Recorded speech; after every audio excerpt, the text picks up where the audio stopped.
Hello and welcome to Runkle of the Bailey. My name is Ian Runkle. I'm a Canadian criminal defense and firearms lawyer. Today I want to talk about a difficult topic, and that's grooming. Now, I don't mean this in the very casual way people have started throwing this phrase around. I mean this in the very precise and very serious definition that is used by RAINN and the Center for Child Protection and authorities aimed at protecting kids, the people doing real work in this area, because there is a pattern of behavior that this refers to. And when people throw the term around without really sort of thinking about it, it can actually undermine some of that work. So one of the reasons I bring this up is because Colleen Ballinger's been in the news. She's been accused of grooming behavior, and I've agreed with that.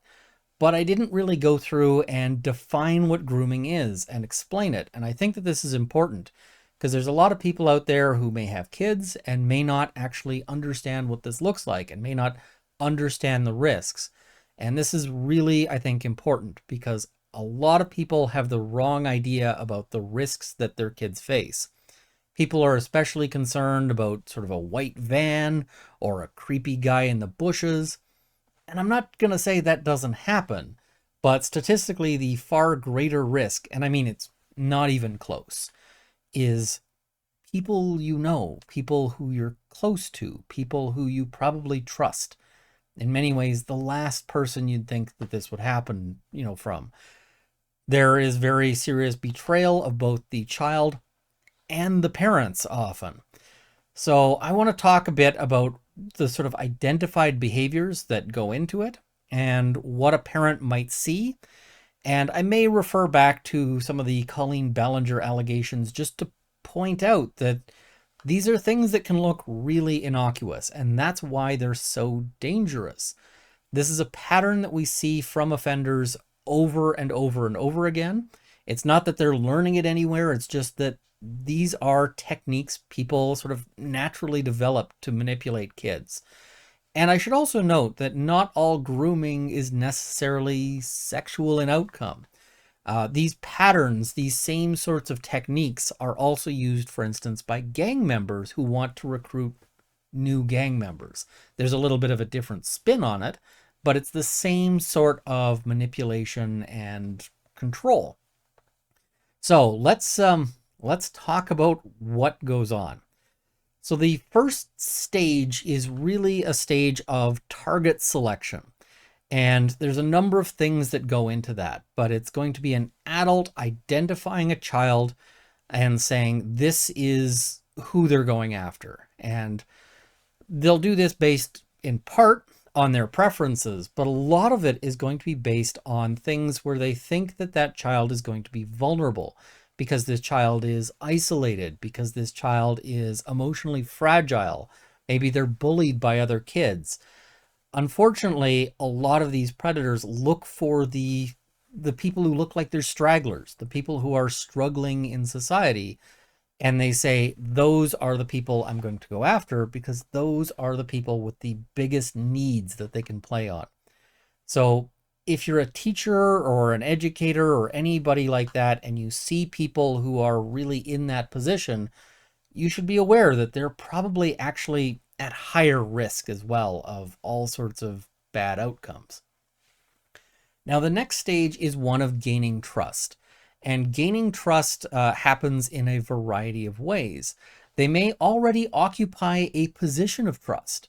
So it might be somebody, a teacher, a sports coach, family friend, a relative, like an uncle, these kinds of things are ways that they can start out with some trust. They can sort of identify somebody who might already have some trust, but they'll do additional actions to try to build trust and to try to establish that. And that can include things like giving gifts, providing support, all of those sorts of things. And really, they'll sort of communicate as well about how trustworthy they are. They'll signal that they are good people, that they are, the sorts of people you don't have to worry about because they want to lower suspicion in both the targeted child and society at large and the parents. They don't want to look like the creepy weirdo They want to look like your best friend. At that point, they can move on to sort of filling a need, is what it's typically called. They'll identify things that the child needs or wants, and they'll start giving that to them. Now, this can take place in a variety of ways. This can be various sorts of gifts. If the child maybe is coming from a family that doesn't have a whole lot of resources, they can say, hey, I got you this brand new phone. You know, all the other kids have the latest phone and you didn't, and now you do.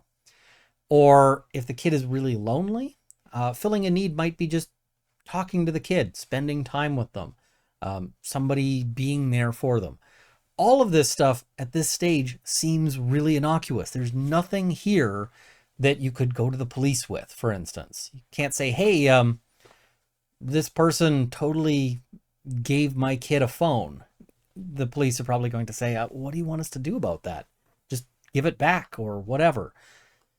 This typically is still at a stage where somebody might be seen as very, if you confronted them over this, you would probably be seen to be unreasonable, but you aren't. Parents, don't worry about being unreasonable in protecting your kids, because if you think that something is inappropriate about this kind of interaction, you may well be right. You should also be aware, and especially aware if your child is getting special treatment.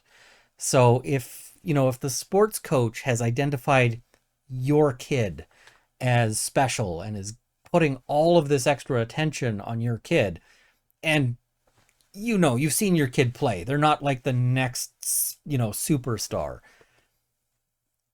this is concerning. So be aware of that sort of thing, because the next stages can make things harder, because the next stage is starting to isolate.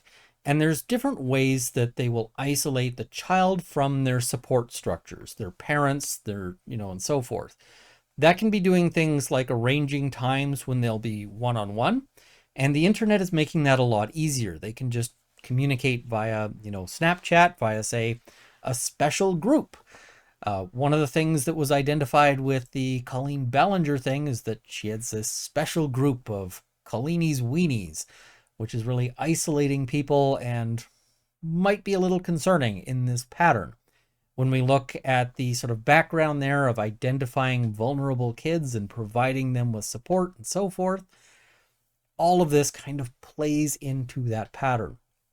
The other aspect of the isolation process is that they'll start to try to replace the parent in their life.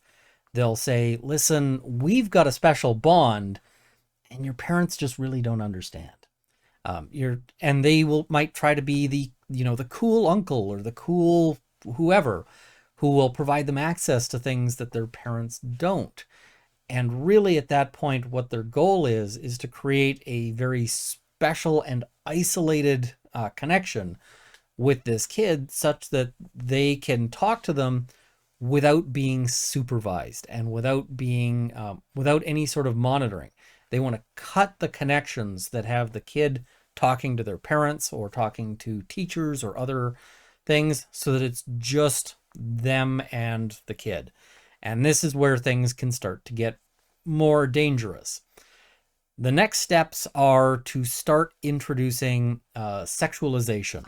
And I say sexualization, although it may not necessarily be that. If we're talking about the gang context, well, I'll explain what the sort of equivalent is in that sphere. But in terms of the sort of typical grooming, they may, for instance, start, asking them inappropriate questions. One of the reports is that Colleen Ballinger was asking people, are you a virgin? What's your favorite position? These kinds of things. Providing porn is a very common thing. Again, that was one of the allegations. That's why I'm saying that this really does seem to fit into the grooming pattern, not in the way that people throw this around as an insult or as, just describing any behavior they don't like, but in terms of describing the specific pattern that happens. So there are situations where they might invite the child to show things and so forth. And that is really to start stepping things up and breaking down boundaries. They, having isolated the child from people who might say, hey, this is not normal, they now want to try to normalize this behavior within that isolated environment to get the child to be willing to do other things. And this is where things are starting to get really really dangerous. This is the edge of the cliff, because after this is damage. And I say after this is damage, but in fact there's damage the whole way along, because this form of heavy manipulation, even if it never actually gets to anything that's illegal, is damaging to children. It can make them more struggle to trust others. It can cause all sorts of other social problems. The manipulation is itself damaging, but this is the point where it's starting to get to narrowing in to actually facilitating offending. And as I noted, offending here for many of the people who are doing this means some sort of sexual contact. And I'm being a little vague here because YouTube might otherwise take down this video, and I think it's an important video, so I'm hoping they don't. In the gang context, they may not be sexualizing, but instead trying to normalize criminal activity and trying to encourage the child to make small transgressions, using drugs, shoplifting, these kinds of things, the small transgressions that later they can move on into bigger things. They can start to normalize that this is just how things are, and eventually the child becomes a full participant in all of that. Now, after they have gained some sort of, what they want that to continue. And so the last stage, and this is sort of a stage of the offending has begun, but now they want to ramp up the secrecy, and they want to create an environment that prevents the child from breaking this cycle. So there may be threats, there may be promises, there may be all sorts of things, and there may be further isolation, there may be shame. In the gang context, they may point out, hey, you'd go to jail too if you talk about it. And also, what we do to rats, these kinds of things. But in the abuse context, it's going to be, listen, you need to maintain silence. Everything will fall apart. You might go to jail. That's a very common threat that they'll make. Your parents might go to jail. Your parents won't love you anymore. These kinds of things. So this is sort of the pattern of grooming. And as I said, this is a pattern that you see over and over and over again. It's just, they aren't like learning this online or anything like that. This is just how it develops. So there's a bunch of things that you, as if you're a parent, can start to notice and can start to keep tabs on, and ways to disrupt this. So the first thing is really, if you notice that your child, or any child, is being singled out for special attention in ways that really aren't called for or aren't appropriate. So for example, if a child is a math prodigy and the math teacher is providing them with extra math education, that makes sense, right? Same with if your child is the best sports player of all time. But you need to be realistic about this. If your kid can't run, and they're being told, hey, you're going to be the next great soccer player, probably not. If you see there's this sort of special attention and special isolation, you can disrupt that. And there's various ways to do that. And just, sometimes it's just to keep an eye on it, to prevent that further stage where they start to separate things out. Oh, you guys are going on a camping trip. I'm coming too. Or they're not going. These kinds of things to disrupt that.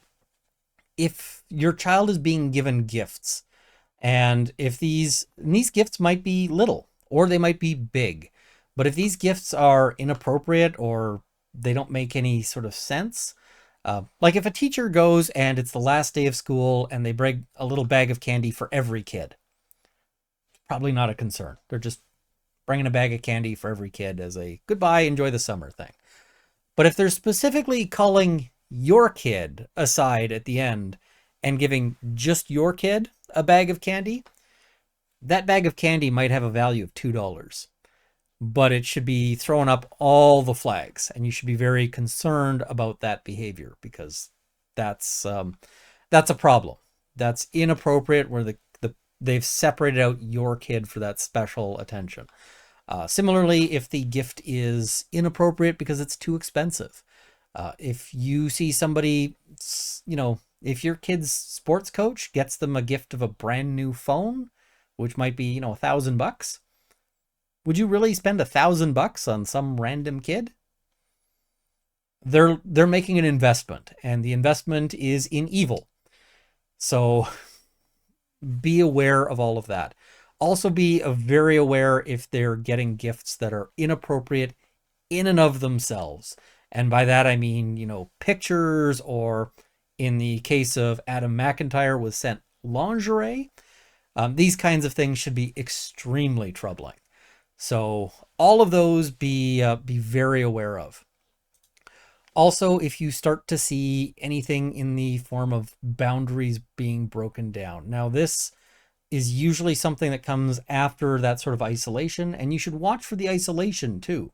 If your kid starts having a connection with their soccer coach or whoever, their school, their priest, their school teacher, their uncle, whoever it is, like if they start having a connection with somebody and end up pulling away from you, that's something that should also be concerning, and that maybe you want to step in there. But if there's signs that your child is that boundaries are being sort of stepped over as well, and that may be changes in your child's behavior, that might be them taking an interest in things that are age inappropriate, those kinds of things, then that's another place to be concerned. You should also be concerned if you've got an adult who's getting touchy around your child. And what I mean by touchy is, this may not be anything inappropriate, but people insisting on hugs or tickling or various other sorts of things can be a way to start messing with that. And it can also be a way to start muddying the waters if the child does report. Oh no, we were just tickling. We tickle all the time. We tickle in front of you. It wasn't inappropriate touching. The child just misunderstood. These are really undermining those boundaries. Also be aware if they're starting to feel too much of a need in your life. If they are stepping in and saying, "Hey, I'm willing to babysit." And I mean, I'm just going to say, your kid's school teacher, they don't babysit. That's not a service they provide. So if you start seeing those kinds of things where they're offering you help that is inappropriate, they may be trying to get that connection with you that then lets them exploit the child. So all of these are things that you should be very concerned about. And there's ways to interrupt all of this. If you are concerned about this, I'm going to say, this video is not the beginning of your research. If this is something where you see this happening to your child, reach out to people who are better at this than I am.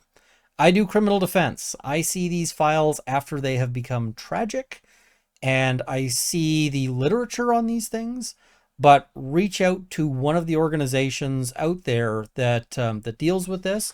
I recommend RAINN, RAINN. They have various help services and they will be happy to help or to connect you to others who can, because this is important.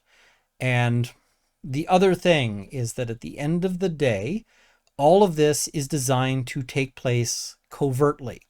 It's secretive, but there is an overt or a public element to it, where they provide this performative thing of being this really great person, this really amazing person, And one of the things you will find is that there can be difficulties because people see the shell, and some of them will accept that. Some of them will very uncritically say, why are you being mean to this person? They're such a good person. Parents, your kid comes first.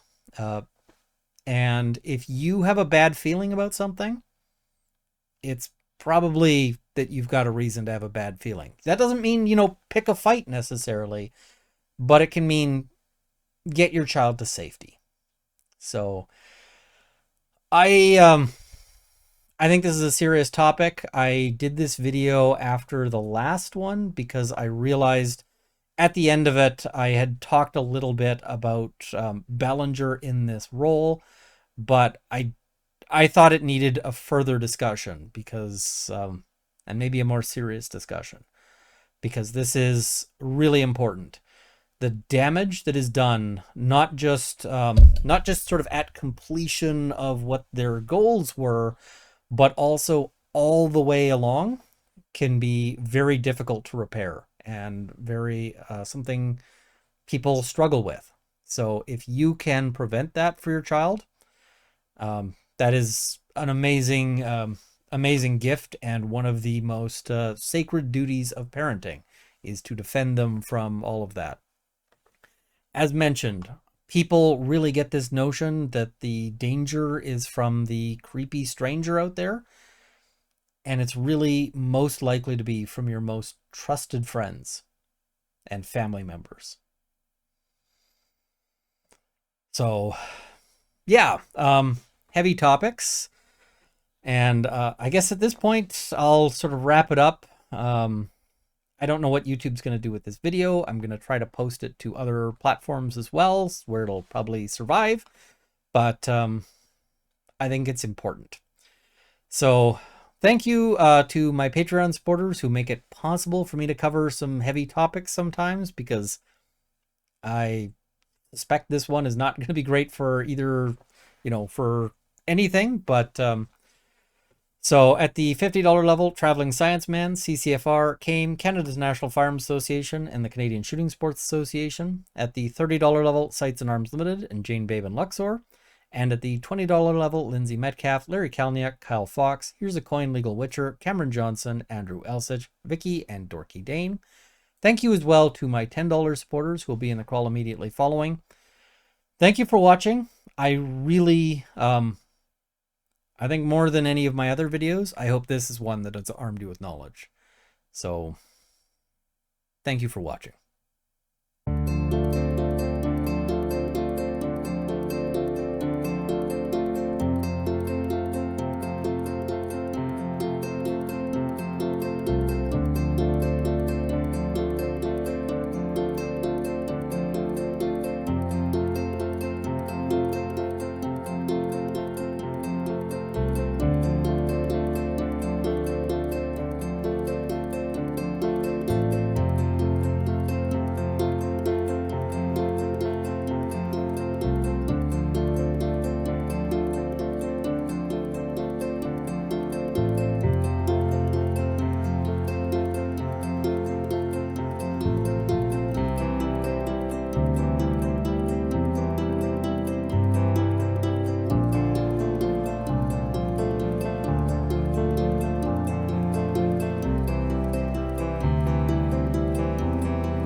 I just thought I should add a postscript here to address a question I've gotten, which is some people have said, hey, do you really think Colleen Ballinger was trying to SA some of these people?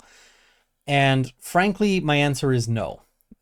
We can never know what sort of alternate histories would have been.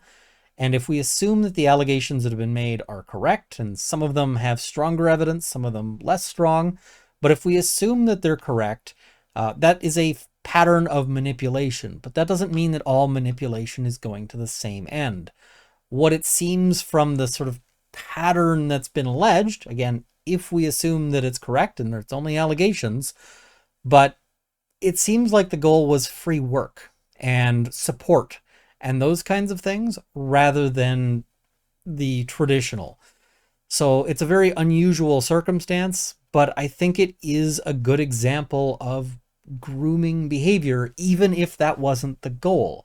A lot of the hallmarks, and it seemed to have been just tagged, and a lot of this behavior, quite frankly, if I was a parent and I saw this behavior towards my child, this would be red flags. And it's a really great example because nobody was seeing those flags.